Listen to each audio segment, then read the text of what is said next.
Post office में भी बैंकों की तरह तमाम स्कीम्स चलाई जाती हैं। इन्हीं में से एक है पोस्ट ऑफिस टर्म डिपॉजिट और दूसरी है national saving certificate. Post office TD को पोस्ट ऑफिस एफडी भी कहा जाता है। पोस्ट ऑफिस एफडी 1, 2, 3 और 5 साल के लिए चलाई जाती है। वहीं एनएससी में पैसा 5 साल के लिए निवेश किया जाता है। तो अगर आप 1 लाख का निवेश 5 साल के लिए करना चाहते हैं तो आपके पास 5 साल की एफडी और एनएससी दोनों के विकल्प हैं। 5 साल की एफडी पर 7.5% के हिसाब से ब्याज मिल रहा है, जबकि एनएससी पर 7.7% ब्याज मिल रहा है। ब्याज दर देखकर लगता है कि ज्यादा मुनाफा एनएससी में होगा, लेकिन वास्तव में आपको ज्यादा मुनाफा पोस्ट ऑफिस की एफडी में होगा। हालांकि इस मुनाफे में बहुत बड़ा फर्क नहीं है, फिर भी अगर तुलना करें तो एफडी का मुनाफा एनएससी से ज्यादा होगा। ऐसा क्यों, आइए मैं आपको बताती हूँ। दरअसल जब आप किसी स्कीम में निवेश करने जाते हैं तो सबसे पहले उसके ब्याज दर को देखते हैं। ज्यादातर लोगों को लगता है कि ज्यादा ब्याज दर मतलब ज्यादा मुनाफा, लेकिन ऐसा होता नहीं है, क्योंकि किसी स्कीम में मुनाफा या फिर घाटा ब्याज की कैलकुलेशन पर निर्भर करता है। ये देखना जरूरी होता है कि ब्याज दर की गणना सिंपल इंटरेस्ट के हिसाब से की जा रही है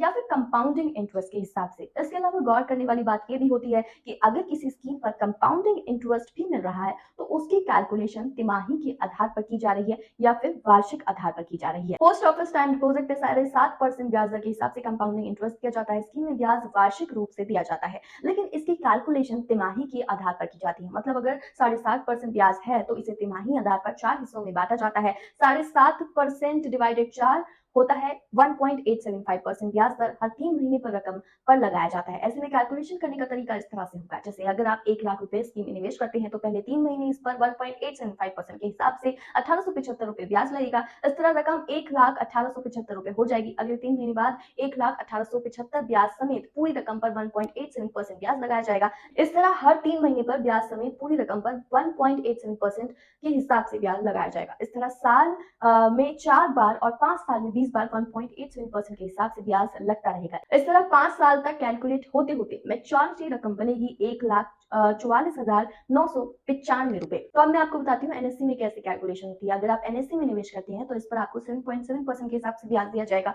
ये ब्याज दर पोस्ट ऑफिस टीडी से ज्यादा है, लेकिन इसमें ब्याज की गणना सालाना आधार पर होती है, इसलिए इसका मुनाफा एफडी के मुकाबले थोड़ा कम हो जाता है। अगर आप एनएससी में 1 लाख रुपए निवेश करते हैं तो इसमें 1 साल पर 1 लाख पर 7.7% के हिसाब से ब्याज लगेगा। इस तरह 1 साल में 7700 रुपए ब्याज लगेगा। दूसरे साल में 1,77,100 रुपए पर 7.7% के हिसाब से ब्याज लगेगा। इस तरह मूलधन और ब्याज को मिलाकर पूरी रकम पर 5 साल में 5 बार ब्याज लगेगा और मैच्योरिटी रकम हो जाएगी 1,44,903 रुपए। मतलब ब्याज दर कम होने के बावजूद आपको पोस्ट ऑफिस एफडी में जो रकम मिलेगी वो एनएससी के मुकाबले 92 रुपए ज्यादा होगी। यह अंतर बेशक मामूली है, लेकिन गौर करने वाली बात यह है कि एनएससी से कम ब्याज दर होने के बावजूद पोस्ट ऑफिस टीडी का मुनाफा एनएससी से ज्यादा है। तो आपको इन दोनों स्कीम्स की कैलकुलेशन कैसी लगी और अब आप किस स्कीम में अपना पैसा इन्वेस्ट करने की सोच रहे हैं, कमेंट करके जरूर बताएं। साथ ही इसी तरह की और सरकारी योजनाओं के बारे में जानने सुनने और देखने के लिए हमारे चैनल को सब्सक्राइब जरूर कर दें। धन्यवाद।